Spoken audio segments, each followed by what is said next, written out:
The revolution's begun. The time to stand up has come. We are the rocking of the throne. We are the rocking of the throne. Hello, my name is Victor Tiffany. I'm the founder of Citizens Against Plutocracy, talking today with CFAR candidate Chardo Richardson, running against an incumbent in Florida's 7th District. Chardo, thanks for joining me. Hi, Victor. Thank you, sir. Why don't you just take a few minutes and tell people a little bit about yourself, why you're qualified to run for the House of Representatives? Sure thing. So I was born in Mississippi. After high school, I then joined the military. I served nearly 12 years.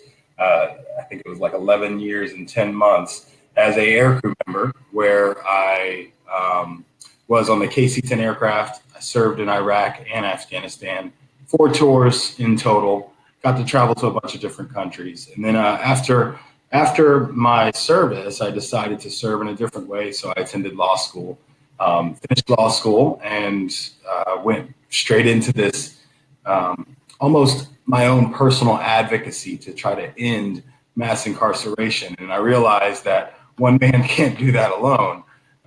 So while I was in law school, what I was doing was I was working on wrongful convictions and doing juvenile interviews, felony juvenile interviews, and adult felony interviews in my free time. So I came to know the problem within the criminal justice system, the problems.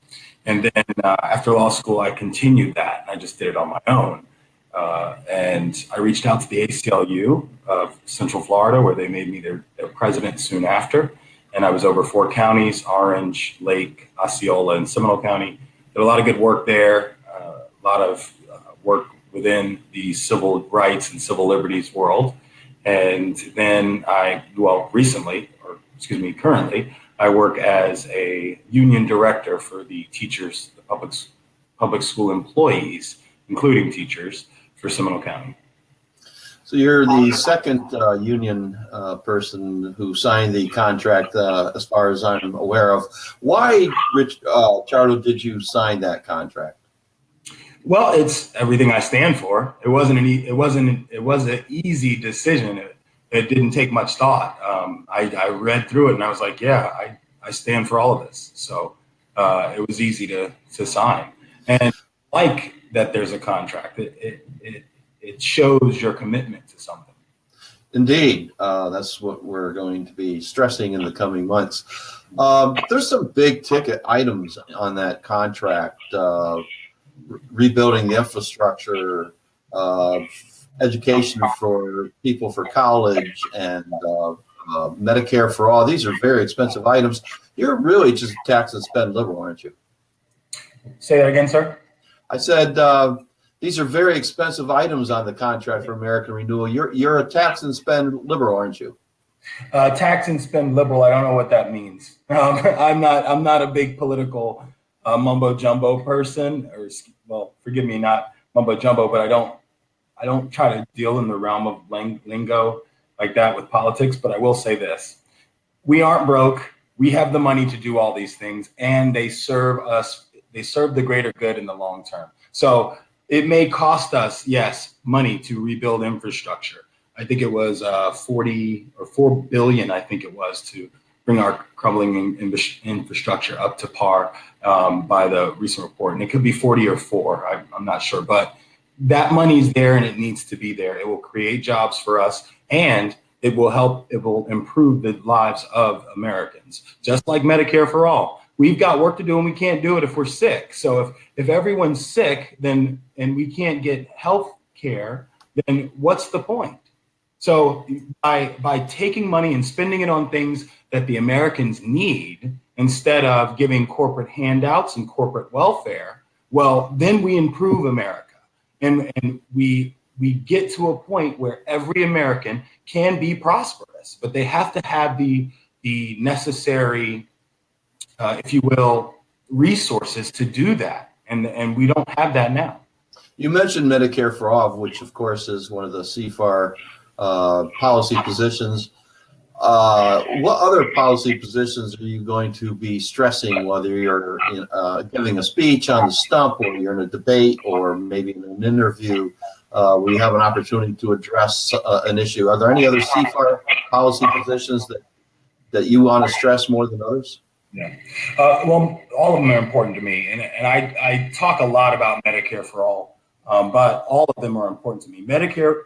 College for all is definitely important. We have this, we are making decisions on how far we're going to achieve in life, even though you don't need a college degree to achieve. But so many of our children and our young adults are locked out of college just because of this crazy amount of money that they charge. I myself went to law school, had a GI Bill, had the post 9/11 bill, and still have school loan debt.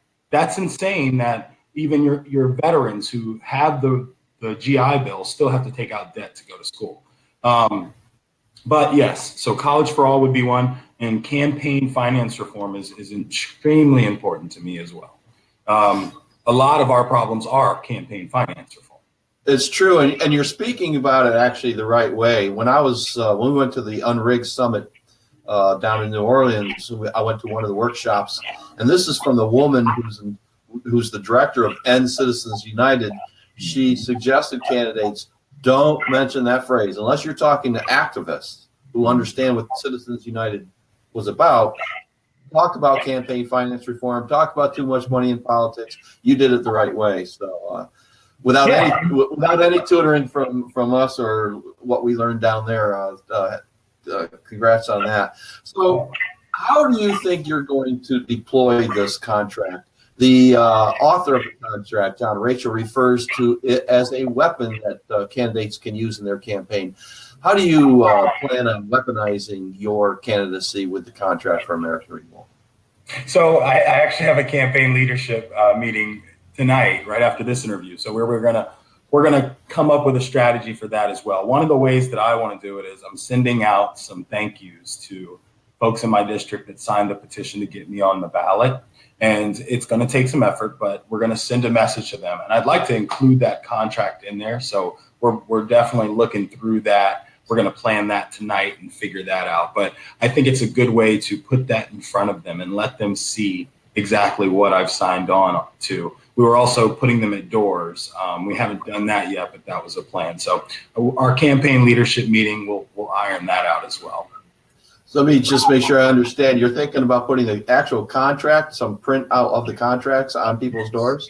My signed copy in the doors, in the letters, just so they can see it, so you can see it for themselves. They can hold it. They can hold me accountable. That's the thing about me running for office. I expect to be held accountable. I expect that. I want that. I'm asking for that. These politicians don't want to be held accountable. They're held accountable to their big corporate donors, and that's who they listen to. They don't listen to the people. That's the problem in this country. And that's why I'm bold enough and courageous enough, along with myself, in brand new Congress and Justice Democrats. We're all taking the lead. And we're going to go forward because we can't sit here and let this keep going the way it is. It's just terrible. You're running against an incumbent. Tell voters why you think you'd be a better representative of them than Stephanie Murray. Okay.